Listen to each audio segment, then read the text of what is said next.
Mary Jane Perot, Senator Reedy, you okay with them being brought up now? That should be fine. Yes. Is that okay? Yep. All right, let's bring those up as to join Senator Reedy at the table. There are others. Why don't you all get settled, and then Senator Reedy, you may begin your testimony. Thank you, Madam Vice Chair and members of the committee. Again, Senator Justin Reedy for the record, presenting SJ1. And some of you were here last year and heard this bill, but some of you were not. And I'm just to kind of go into it here. It's really important concept and idea that I believe this time has come. That's why we're presenting it. And this resolution is being presented to offer a structural solution to a structural problem. SJ1 offers the chance with the Article 5 Amendments Convention to restore the balance of power in our federal system by using our state legislature constitutional authority under Article 5. The activities we see today in Washington, D.C. that come from the federal government, no matter, by the way, who the president is or which party is in charge of Congress, the actions today that we see would have been unimaginable to the founders of our country. Federal laws and regulations now touch upon every aspect of our daily lives, from what kind of light bulbs we can be sold, we can buy, to farming practices, to school regulations, to healthcare. And we also are living, and it's becoming ever more present the longer we go, and particularly as we talk more and more about what's happening in our economy and with banking and other issues that are in the news today, it's becoming very clear we live under a shadow of a crushing national debt that threatens to be a huge problem. Now, I think it's for our children and grandchildren. It used to be, you could say, our grandchildren and great-grandchildren. It's coming ever closer. And this is a bipartisan issue with lots of blame to go around. And I want to credit a lot of the folks here that are going to be speaking or involved with an organization called Convention of States that advocated this legislation nationwide. They advocate for it in red states and blue states. They've advocated for it when the previous president was president and the current president is president. So they've been very consistent. I only sponsored the bill last year, but something that I've kind of learned a lot about. I believe it's a really unique opportunity. The Supreme Court the past decades has vastly expanded federal power through precedents, frequently with willing accomplices in Congress and the executive branch, and again, in both parties and from all ideological persuasions. We spent a lot of time talking about the Supreme Court on the Senate floor the last few days, and so we can see the power there. Now, the Supreme Court has created loopholes to the Constitution's limit on federal power. Those loopholes will remain there till they get closed. And the someone who can close them is sitting in this room. It's us by design as the elected state legislatures. Our founding fathers predicted this very situation could arise over time.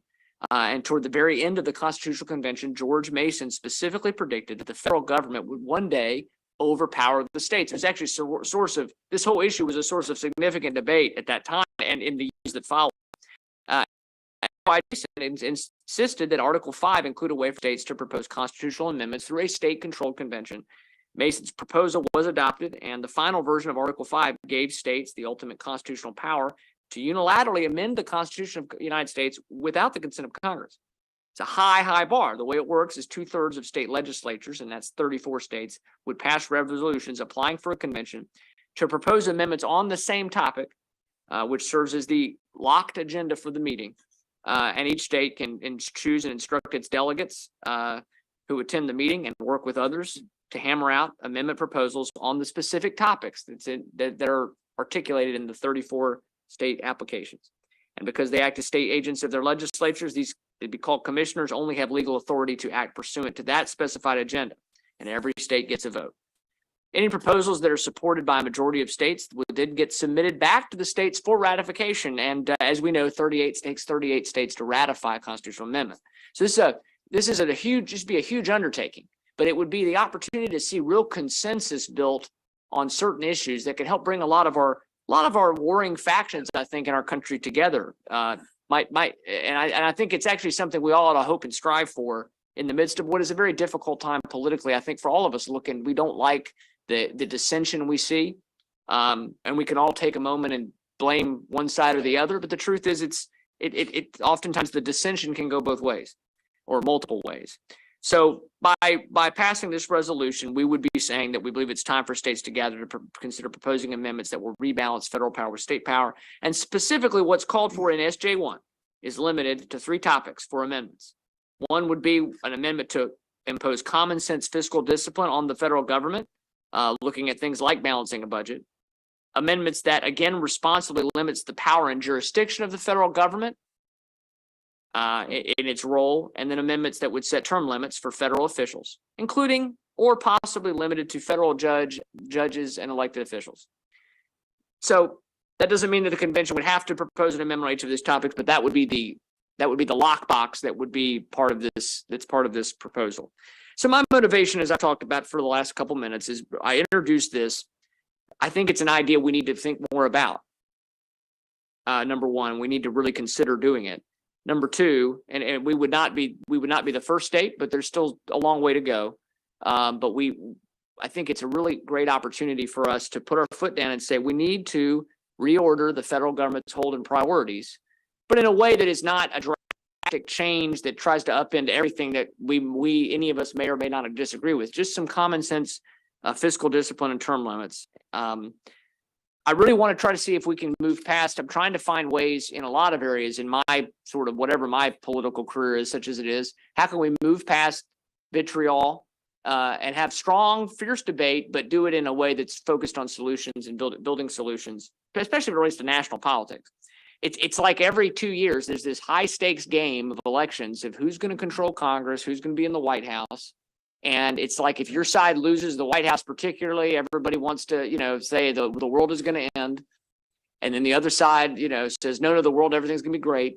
The truth is, it's kind of, we have to keep working together. So I'll leave it there and just say that Convention of the States Action Maryland was an all volunteer organization. A number of them are here to testify today. I respectfully ask that you take to heart their testimony and we ask for your support of SJ1. And I'd be happy to answer any questions, or we can wait for the panel. It's up to you. Hey, let's have some of your Please. panelists speak. You all can go in any order. Just identify yourselves, and you have up to 2 minutes to speak. Thank you. Madam Vice Chair, my name is Michael Riley. I live in Durwood, Maryland, in District 19. I'm a PhD scientist who develops advanced computing technologies for climate science. I also volunteer for Convention of States Action as Maryland State Director, representing now more than 30,000 supporters across the state. We're a nonprofit constitutional education organization dedicated to helping Marylanders improve our civic skills and build bridges between constituents and their legislators. We are a diverse group that cares deeply about Maryland and the United States. Our supporters are here to tell you why they believe an Article 5 Convention of States is necessary at this time. Like you, Madam Vice Chair, they are motivated by the problems our fellow citizens face, and they strive for constructive discussions about the way forward. Today, I will focus on the resources we could apply to those problems. Maryland's share of federal spending is over $113 billion, which is about $20 billion more than our state annual budget. How much control do you have over that $113 billion? Is it solving important problems that we face in Maryland? Are we getting the value we deserve? Maryland is home to some of the most highly regarded institutions in the world. We have one of the most educated populations. We Marylanders know best how to apply our citizens' hard-earned resources to the problems that we face here in our state. But to have that discussion, we need to rebalance our relationship with our federal government. An Article 5 Convention of States provides a well-understood, disciplined way for you and your fellow state legislators from across the country to start that discussion. Let's bring those resources back to Maryland so you, our legislators, can work together to make sure those hard-earned resources go where they're needed. Only then can we get fair, equitable, and sustainable solutions that truly meet Maryland's needs. Please pass the resolution to the committee for debate and a vote on the floor. Madam Chair. Mr. Riley. Ms. Dahl? Members of the committee, our constitutional republic is in jeopardy. We are letting our federal government take away our freedoms via censorship, for one, and under the guise of for the better good. That is how totalitarianism begins. Our federal government and media working together unlawfully are smothering any opposing view. thwarting any debate. China, Eastern Europe, Cuba, and now Brazil. History is giving us all the warning signals, and this one is blaring at us. Our system of controls are being eaten away, disregarded. If we continue on this path, I believe that ultimately the role of the states will be so diminished as to become powerless. It would be naive to believe that we can preserve our freedoms and inalienable rights if we do not take action. You, right now, have the opportunity to use the Constitution to protect the Constitution. Holding a convention of states is a constitutional right, not some concocted notion. If there is any fear or hesitation, it should be outweighed by the degree of what we have to lose. My fear is that this will continually be pushed aside until it's too late. Please vote in favor of this resolution so it can pass to the floor for debate. And I stress the importance of debate. Thank you. Thank you, Ms. Dahl. Cody Tristan White, welcome to the committee. You have up to 2 minutes. My name is Cody White. I am 11 years old and a homeschooled 7th grader from Mechanicsville, Maryland. Power tends to co-opt, and absolute power co-opts absolutely. This phrase came from Lord Acton when he sent a letter to Bishop Creighton in 1887, and the sentiment holds true today. History has shown us that when people stay in power for too long, they become co-opted by it. They forget where they came from and the people who elected them. Based on my research, the longest serving representative to the House served for 59 years. Currently, there are members of Congress who have held their jobs for more than 40 years. Honestly, what regular job could they have had? What could they know about the middle class, the poor? They've not had to work 2 to 3 jobs to make ends meet. They don't have to worry about the price of eggs or how they're going to feed their families. Many members of Congress have been in the government for so long that they are totally disconnected from most of America. How are they representing their constituents if they don't understand them? How can we say we are a representative government if our elected officials don't actually represent the people they serve? When the Prime Minister of New Zealand stepped down a few weeks ago, she said, "I am leaving because with such a privileged role comes responsibility. The responsibility to know when you are the right person to lead and also when you are not." I wish more people in Congress were like her. Term limits are necessary for prosperity. President Eisenhower said, "What is good for the president might very well be good for the Congress," and Americans agreed with him. I believe that representatives will better represent us when we limit how long they can represent us. The founders wanted a truly representative government, so they made it possible for the people to call a convention of states through their states. This is our chance to make this happen. This joint resolution includes a provision to discuss and enact an amendment that will address term limits and solve this problem. Please support SJ1. Thank you very much. Have you here. And wrapping up this panel, Mary Jane Perot. Welcome. I'm Mary Jane Perot, Regional Captain, and represent almost 5,000 Convention of States supporters, and thankful for your attention today. Our Article 5 Convention of States resolution is simply calling for a national convention to debate the 3 topics outlined in the application. Citizens across the state are concerned about what's happening in Washington and relieved when they learn that there is a solution. They immediately sign the petition knowing that term limits and fiscal restraints are needed. A recent survey showed that 80% of voters across party lines wanted Congress term limited. Those opposed have said elections are term limits, yet the president can only serve 2 terms. Congress should be term limited as well, but it can only be accomplished through a convention of states. Inflation created by federal overspending lowers our standard of living and creates particular strain on low-income families. In 30 years, 40% of the federal budget will be interest expense on the national debt. Wouldn't it be helpful to have one topic in one bill as we do in Maryland? This helps control costs. The third topic is restraining the federal government to rebalance the power between the states and the federal government. I used to think it was a slippery slope to have a convention of states, but after reading more, I learned that's not possible. The result of the convention is to simply propose amendments constrained by the three topics, which also needs to be ratified by 38 states. So we're just asking to have a meeting to discuss these types of solutions. Ask yourself, what do I have to lose by voting for this bill for the first time? You have so much to gain because this is one of the most important legislations of our time. Please approve SB1. Thank you. You all kept within your time limit. We appreciate that respect and we're glad you were here to share your opinions.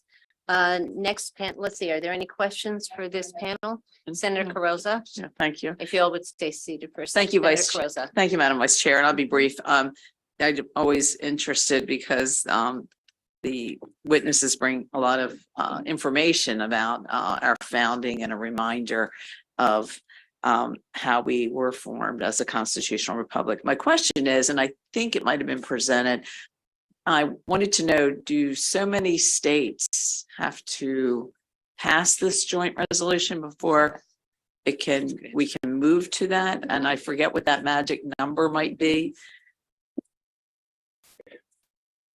Just like with the Congress, it's a 2/3, so 34 states have to pass this, essentially the same joint resolution. We're currently at 19.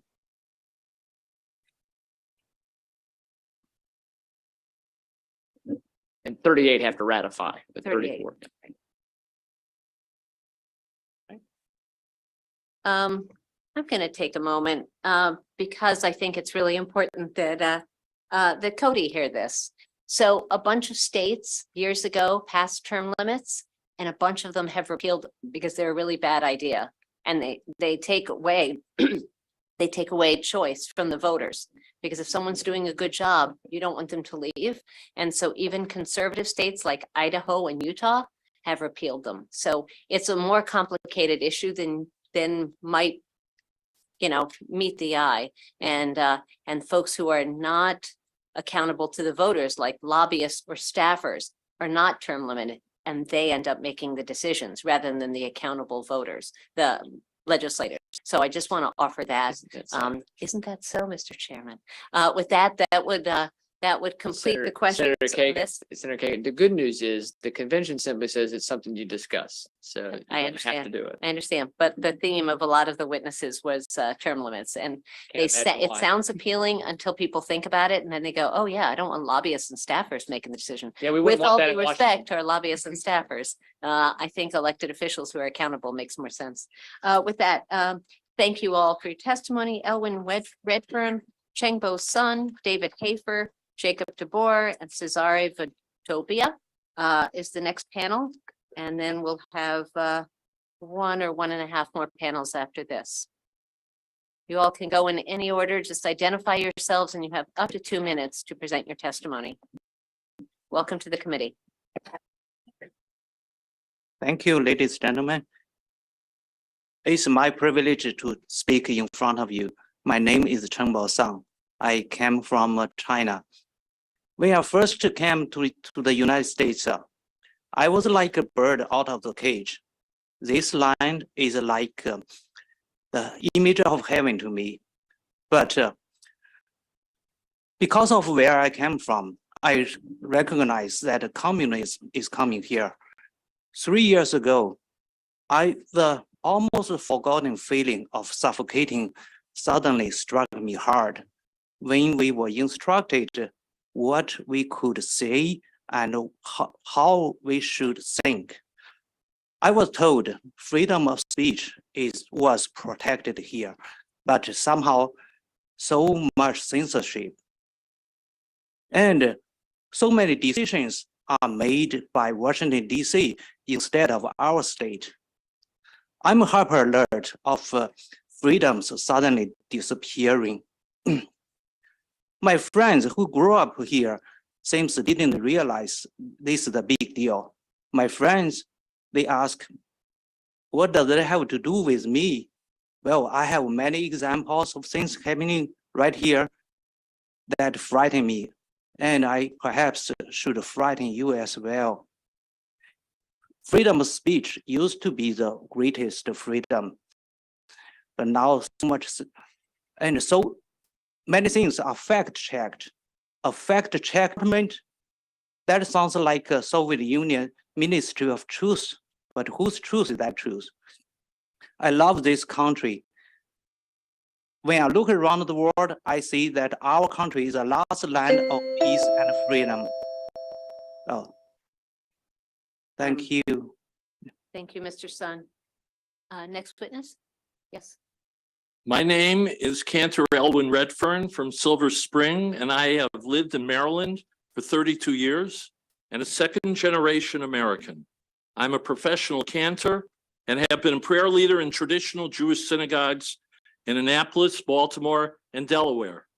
I am here today as part of the Convention of States to ask you respectfully and humbly to approve our SJ1 resolution today.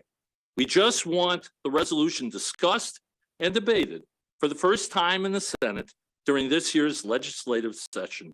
I've supported Convention of States because for at least 10 years now, I feel there is too much federal authority in every person's daily life in America. As an election judge in Montgomery County for 20 years, I've been very interested in our county government and legislative matters in Annapolis.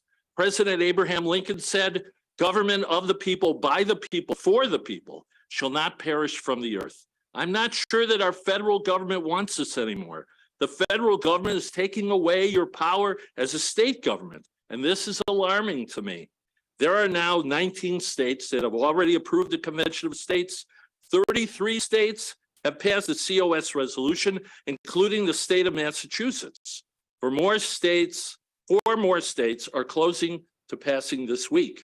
If the Maryland legislature passes the Convention of States resolution entirely and becomes a supporter, Maryland will have more freedom and liberty to run our state as President Lincoln asked, because they will be participating in helping making the choices now made at the federal level related to budgeting, the scope of the federal government, and how long legislators serve the states, all through this convention. Maryland should have a loud voice as a leader in this convention. For Redford. Next, please. Hi, I'm Jacob DeBoer. I'm in 7th grade, and I currently live in California, Maryland. Confusing, right? Most people know what term limits are, but not many people know the true value of them and how they are formed and implemented. Term limits were first introduced to the government on February 27th, 1951 via the 22nd Amendment. This prevented people after Franklin Roosevelt from serving more than 2 terms in a row as president. Term limits are crucial to governmental structure as it prevents presidents from making self-interested decisions to retain power, an oppressive and almost dictatorial government from forming, and a leader from becoming corrupt and power-hungry. This nuance of human nature is not just limited to our commander-in-chief.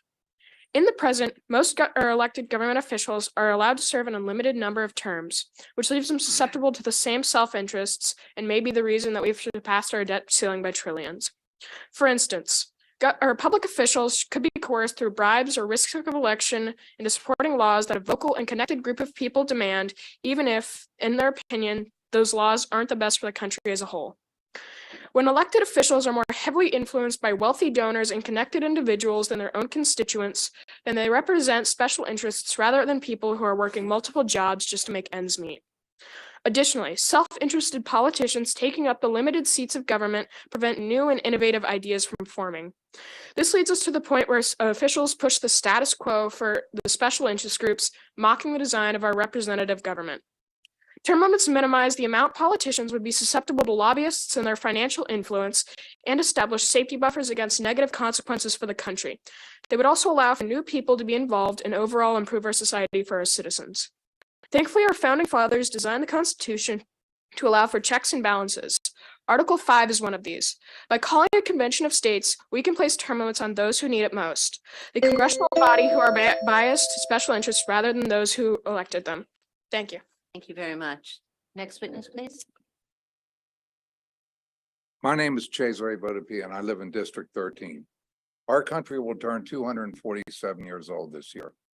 That's just a little over 4 of my lifetimes. This is still a young country. It is an experiment in self-governance. Because of the growing size and depth of the federal government, I fear we may be in the late stages of an unsuccessful experiment rather than the early stages of a successful one. As a civil libertarian, unconstitutional overreach of the federal government scares me. As a fiscal conservative, the reckless spending scares me. Finally, it scares me to see the federal government unconstitutionally usurping powers that belong to the states. Our founders gave us Article 5 as a way to bypass the Congress to amend the Constitution because they knew there would probably come a time when the people would need to constrain the federal government. The 3 items in this resolution to be discussed at a national convention provide a framework for constraint. I worry about what the future holds for my grandchildren and how the dysfunction in Washington is going to affect them. It is my hope that members of this committee vote favorable on this joint resolution so it can be debated on the Senate floor and so future generations do not have to live through the demise of this republic and witness the failure of the American experiment in self-governance. The threats we face because of our runaway federal apply equally to all, or to the right. This deserves debate and serious consideration. A convention of states to propose amendments to the U.S. Constitution will provide we the people the ability to constrain the federal government.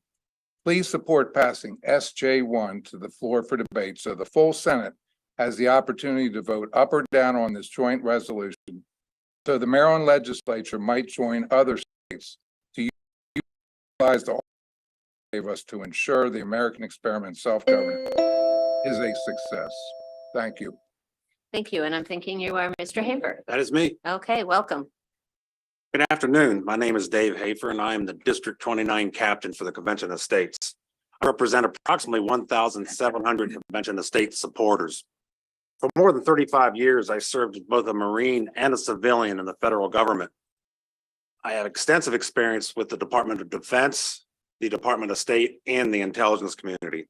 I've long been concerned over how the federal government spends the taxpayers' money. It always seems that when budgeting, we look to spend more so we can get more. As a manager, I would look for ways to spend the taxpayers' money wisely. My proposals to cut funds, programs, and positions typically fell on deaf ears. The usual refrain was, what if we need these in the future? Spending more to get more. Every year we were given end of the year money, so we would be directed to take unnecessary overseas trips for unnecessary purposes to unnecessary locations. This is just one of the many examples of wasteful federal spending I witnessed during my long career.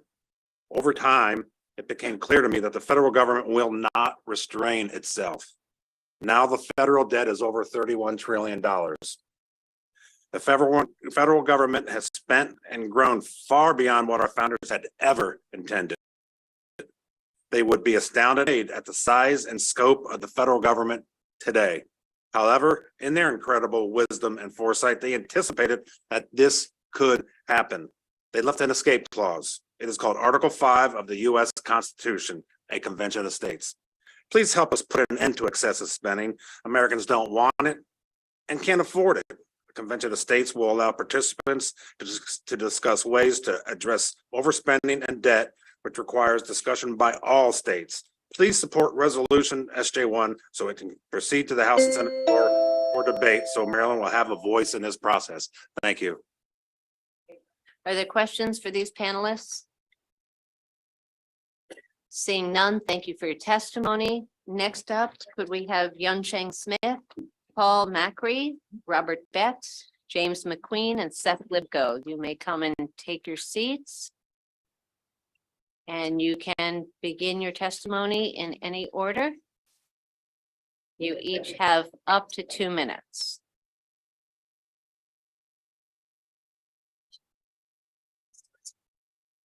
Okay, you may begin. Any of you may start. We have a lot of work to do today. Go ahead. I'll go ahead. Thank you. You'll hear me good? My name is Seth Lipko. I live in District 32. I represent just over 4,000 Convention of State supporters in Anne Arundel County. And I'm testifying in support of this application for a Convention of States to propose new constitutional amendments. And the reason for my support is simple. I want my children to inherit a better world than I did. And shouldn't that be what we're all striving for? I mean, I'd imagine that's probably why all of you are in office today. And it's really each one of our duties to, whether we have children or not, to try to move our society in a positive direction and bring about positive change in our future. And I just want to take a quick second here to thank all of you for doing that here. I just see that our federal government's failing to do this. They're enslaving my children to debt from their frivolous spending. They're ignoring their constitutional responsibilities and taking on responsibilities that should be left to you, our state government. I feel like it might be a different story if they perform those duties well, but almost everywhere that they interject themselves, they just spread themselves thinner, they're less effective, and they end up leaving my children the bill. And they've done this without the approval of us, the American people. And honestly, you are our only hope for stopping this trend. I'm not being represented in DC, but I hope that I'm represented here. And that's why I ask that this committee takes this resolution to the floor for a vote and support its full passage. You can end the lifelong residencies in Congress, allowing new public servants to enter with new ideas to solve our nation's problems. You can put a stop to the overreach of power, restoring balance to our federalist system. And you can put a stop to the overspending, bringing responsibility back to our country. And I see this as the best way to improve our way of life for us and for future generations. So please pass this joint resolution to the floor for debate. Thank you. For your thoughtful testimony. We appreciate the respect. Yes, welcome. My name is Yunmen Cheng. I'm a first-generation immigrant from Hong Kong. I came to the United States 24 years ago, left everything I knew to escape from communism, where our central government controlled how many children we could have. There today, censorship has been extended not only to media, but also all internet activities are monitored and social credit score in place. I came to the United States to be free of those realities. Our government system is the best in the world. When it operates in accordance with the constitutions, we have strayed from that. For years, our federal government has placed regulatory burdens upon businesses, rules upon rules to restrict commerce and freedom of speech. These are very familiar things to me, and my family does not want that to happen here, but we cannot stop it without your help. Federal agencies are not elected by the people. However, they are able to collect and spend people's money to play favoritism on projects that only benefit their donors.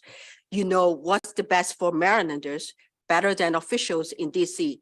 I hope I can count on you, making sure that the federal government would not get bigger. I'm worried that if you don't, Americans will live like where I came from, overreaching central government controlled by a few hundred representatives, collect huge amount of taxes from citizens, but distribute very little to provinces that need it most, and too much involvement in our personal lives. It will hurt everyone, particularly state governments, because they will no longer have much control. Please keep this from happening. You do not want to know how bad it feels to live under those conditions. Neither do I want to go back to it. Therefore, I'm here to ask you to support SJ1. Thank you very much. Good afternoon. My name is Paul Macri, and I'm a retired Navy commander and an engineer. As a state grassroots coordinator, I represent over 30,000 supporters for Maryland and Convention of States, and I'm a strong supporter of the joint resolution. The resolution before you proposes a convention to discuss three issues: fiscal restraint, federal term limits, and federal overreach. And let me explain how I believe that this resolution will affect those three to save our constitutional republic that we some call a democracy. First, without fiscal restraints, our children and grandchildren will be crushed by a multi-trillion-dollar debt due to excessive federal spending. You and I balance our family budget, as does the state of Maryland. We need to cut federal spending and return to spending decisions to the states. Second is the term limits on Congress and federal officials. And to be clear, we don't want term limits on you in Maryland. We like and need your voice. We want term limits on those in Washington, D.C. That will also make it easier for you to go to Washington, D.C. The third and final issue I want to discuss at the convention is the federal overreach. In the Navy, we call this mission creep. We need to return the original limits on federal power and jurisdiction.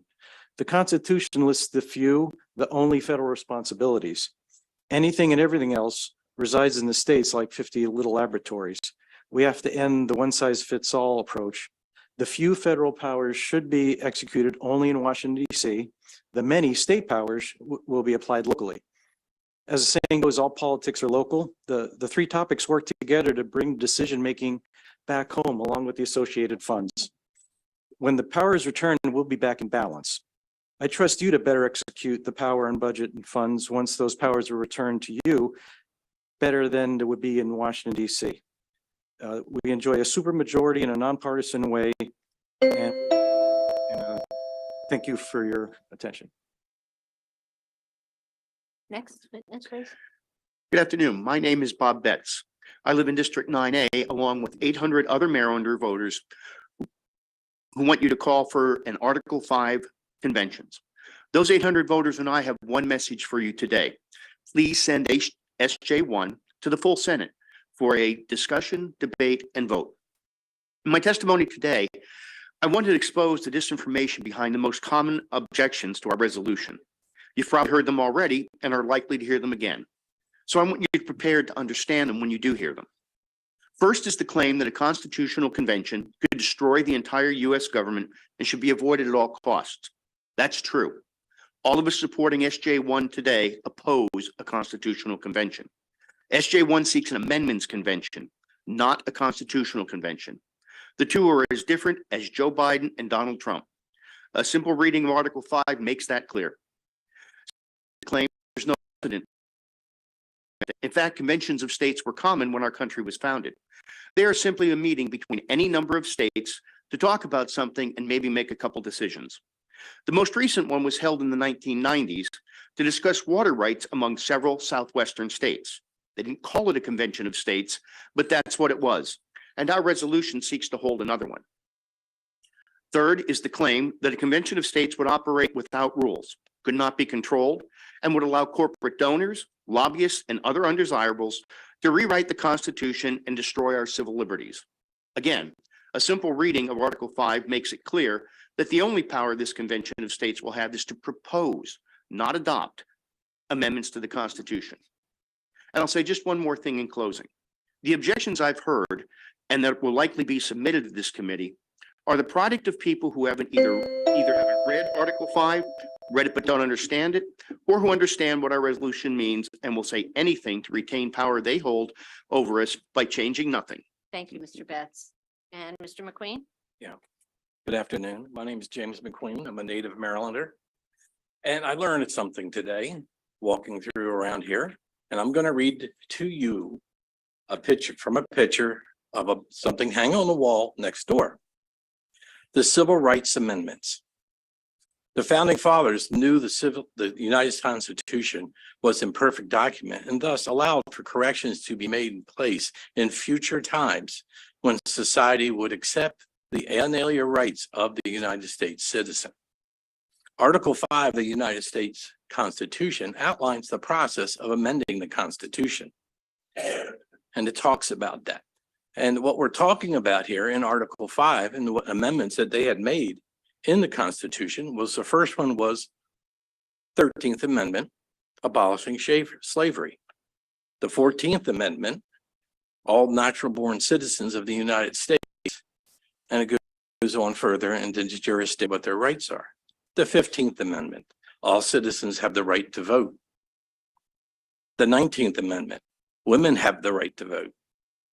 And the 24th Amendment, there will be no poll or property tax required to vote. Once again, this is perfect examples of using the Constitution to fix the Constitution. Add other amendments with the Civil Rights Amendments that we needed in this country at the time, but this started out at 1865, 68, 1870, 1920, and of course, 1964, the year of the Civil Rights Law. Thank you for your time and for listening.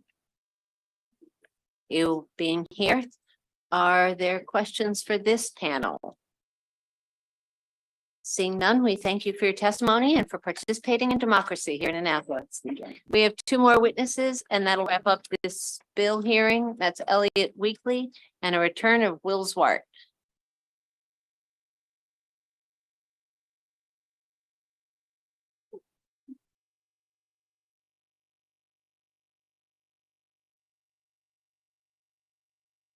You may go in any order and you have up to 2 minutes. Welcome. Hello, I'm Elliot Weekly. I am in 7th grade and live in Hollywood, Maryland. This is my second time testifying before you all, and I am happy to be here, exercising my right to be heard as a citizen of the United States. Last year, I wrote my testimony and delivered it here, where I discussed learning about the role of federalism in our government and how important it is to have a division of power between branches as well as levels of government. I learned about the power of my voice and the need for citizens to be active in working with legislators. I talked about things have gone off track, but that our founding fathers wrote a Hail Mary buried in Article 5, allowing for the states to reign in the federal government. This is the Convention of States. Now, I know discussing the founders isn't the most popular thing to do this day and age, but I would argue that every single person in this room lives the life they live because of those 55 men, especially the 39 who signed our Constitution. Every citizen in this great nation, regardless of who they are, has a say in how things go. We're represented by you, represented in what should be your role as servant leaders. I was disappointed last year and confused about how you could hear something like this and not try to understand it better. I was frustrated when the committee didn't even vote on the resolution. More than 30,000 of your constituents have very plainly asked for you to consider this, and as representatives, it is your duty to deliberate and then say whether or not you will pass this to the floor. My ask is simple this year. Please vote on the resolution in committee so we know whether or not you, as our elected officials, are interested in actually representing us. Thank you. Will. Well, good afternoon, Chairman Fellman and committee members. My name is Will Zort. I have returned, and I'm speaking in favor of this resolution, not only for myself, but for the 1,400 petition signers I represent as a district captain. Honestly, I never thought I'd get the chance to testify for anything, let alone for something as widespread as COS. I mean, this exact same resolution has been debated and discussed by every state in the country, except Connecticut. I guess they missed the memo, but everywhere else, thousands of citizens and legislators have testified for this resolution, just as I am now. And as someone of my generation, that's a pretty rare opportunity. Before I discovered Convention of States, I felt like a lot of young people do, where Washington, D.C. just seemed very indifferent. I think most Americans feel that way, but with younger people, it's especially strong because when Congress debates a bill, to them, it's just a bill, yay or nay. But to us, that's our future. We'll have to try and pay for that $30 trillion debt. I want to start a family someday, but I'll have to do so under hyperinflation and a crippled economy. Those kinds of decisions should be made by the people they affect, and my generation just feels like we have no voice, no control over our own future, which seems pretty bleak at that. That's why so many young people feel discouraged and hopeless, but that's also why this resolution is so great, because it shows my generation that we can actually be involved in the system and make an impact. Fiscal restraints allow us to build our wealth and lives. Term limits open up seats for us to actually be in the system, and overreach limits prevent the federal government from just voting away our futures. Everyone should have control of their life, and in the same way that the Emancipation Proclamation gave thousands of slaves control of their lives, this resolution gives thousands of Americans, millions of Americans, that same control today. This resolution will save my future. It is my future. Please support it and bring it to this committee. Thank you. Are questions for either of these young advocates? Seeing none, that completes this panel and that completes the hearing on Senate. Oh, wait, hold on. One.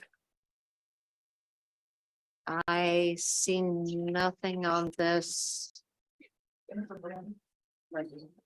Sorry, hold on. Oh, it's not highlighted. Okay. Okay, not highlighted. Okay, sorry. Michael Ferris, I'm wrong. So you guys are done. Thank you. Michael Ferris and then Jennifer Brown are with us to testify virtually. Ms. Brown, welcome. You have up to 2 minutes and this is favorable testimony. My name is Jennifer Brown. I hold a master's degree from Johns Hopkins in government with a focus in law and justice. I'm a political science instructor and a Convention of States supporter. Last year, I testified about students in college.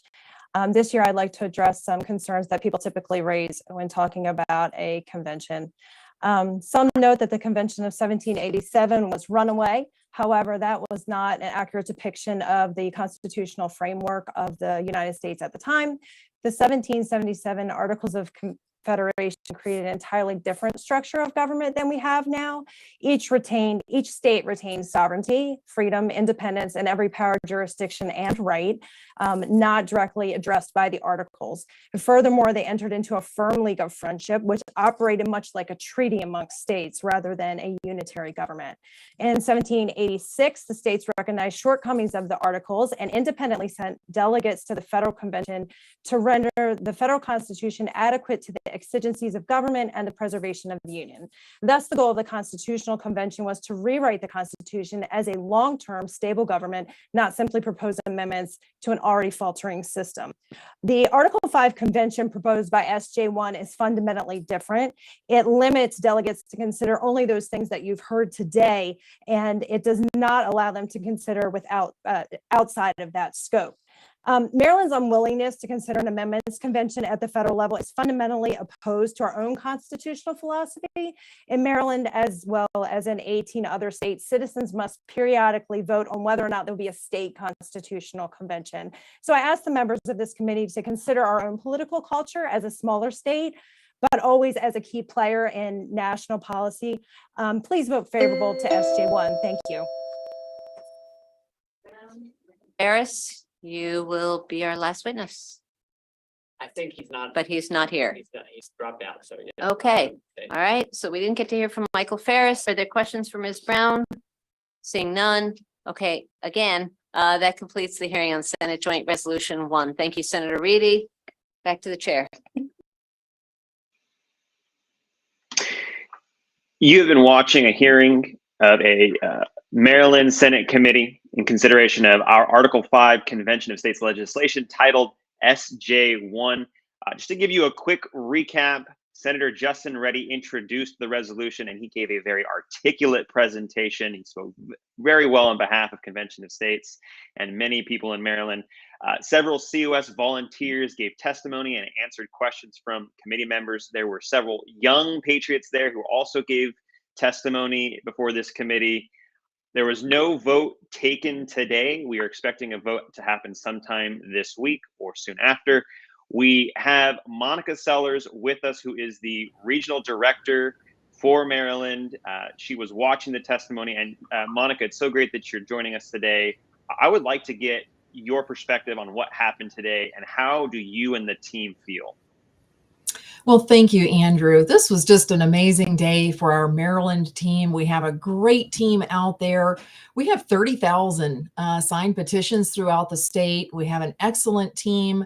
You got to hear them today. I believe there were 18 members of the team there testifying in support. There was a delay with the hearing getting started, so they've been patiently waiting all day. And wow, what powerful, heartfelt testimony.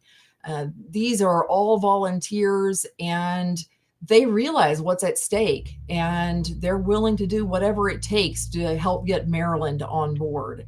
And certainly hope those members of the committee were listening because they gave some great reasons for why Maryland needs to get on board with this.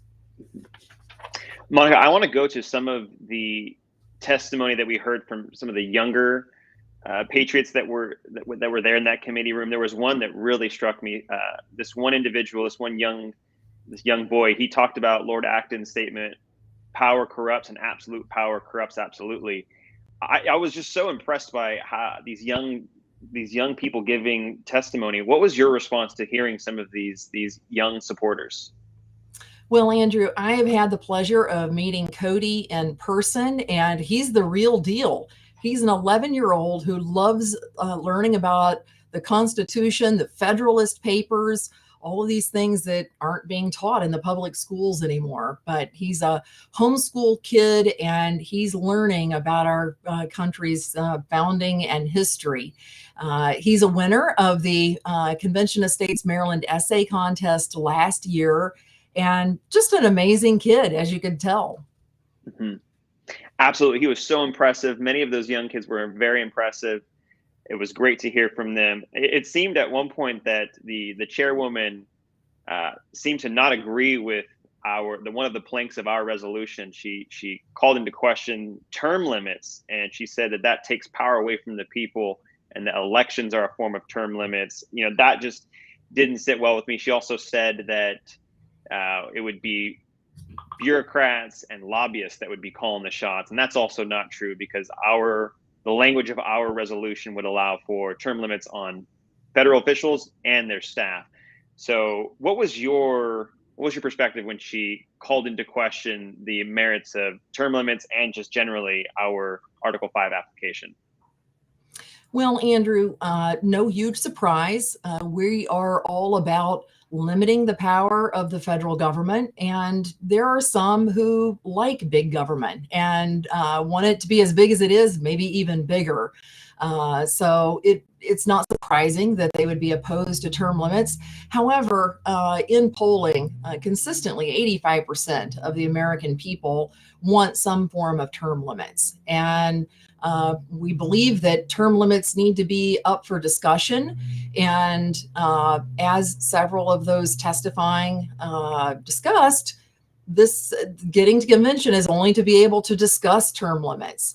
And, you know, the details will be decided at the convention. But with 85% of the American people, of course, that is across all political spectrums, we need to be allowed to have that discussion. And our supporters are going to continue to raise their voices in support of that. Right. Well, I listed a couple things that stood out to me, Monica, during that hearing. Was there anything that stood out to you during this hearing? Well, I think sometimes it's easy to hear, well, this is happening in Maryland. You know, is there any chance of us ever passing there? But as you heard, we have great supporters in Maryland, and they feel the same as anyone else. And at the end of the day, our polling consistently shows the American people are behind Convention of States, and they want the topics of our resolution. They want to be able to have term limits on federal officials. They want fiscal restraints on the federal government. They don't like the federal government spending money we don't have on stuff we don't want. And they want to be able to limit the power and jurisdiction of the federal government. These all tend to be very mainstream, common sense solutions. And we have faith, including states like Maryland, are going to get behind this. In fact, I can tell you the entire Maryland team has a, if you want to kind of call it a marketing campaign going on, and it's the convention is coming. And it's really up to those Maryland legislators to learn about this solution and get on board, because the convention is going to happen. And we want to make sure that all of the states have that early seat at the table. So as I said, we have an amazing team in Maryland, and we're just so proud of them. They did a great job today. And it's so exciting to hear the Maryland team with that type of perspective, that a convention is coming. They already are looking to the inevitable, and they're looking at what they can do now to make sure that Maryland is one of those states that does pass the COS resolution, joining her sister states and calling the very first Article 5 Convention of States. My question then is, what is next for Maryland? We didn't get a vote today, so what's next? Well, the team will continue to ask for a vote. The committee chair will decide whether they want to hold a vote or not. And this is at the heart of what we're all about. And it's grassroots pressure. It's citizens from within the state advocating for this. We certainly hope, there was 18 members of the team testifying in support. There wasn't anyone that showed up to support and to testify in opposition to this. So we certainly believe that a vote is well deserved, and that there needs to be this needs to be discussed and debated on the floor of the Senate. And, ultimately we would like to have a vote there. Whether that will happen or not, we're certainly hoping and praying for that. And either way, we're going to continue to fight the good fight. Our teams will continue fighting. We're never giving up. We're never going home. This is about our future. And they have the spirit that our founders had. And that's just, we're going to continue until we get this done.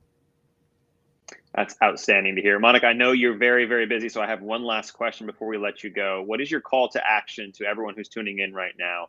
And what is your call to action to our supporters and activists within Maryland?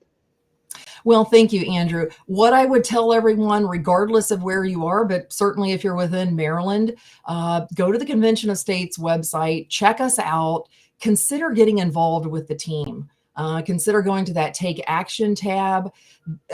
You don't have to have any special experience. If you love our country, if you're willing to spend some time helping to learn about Convention of States and promote this within your state, we have a role for you. So please consider getting involved.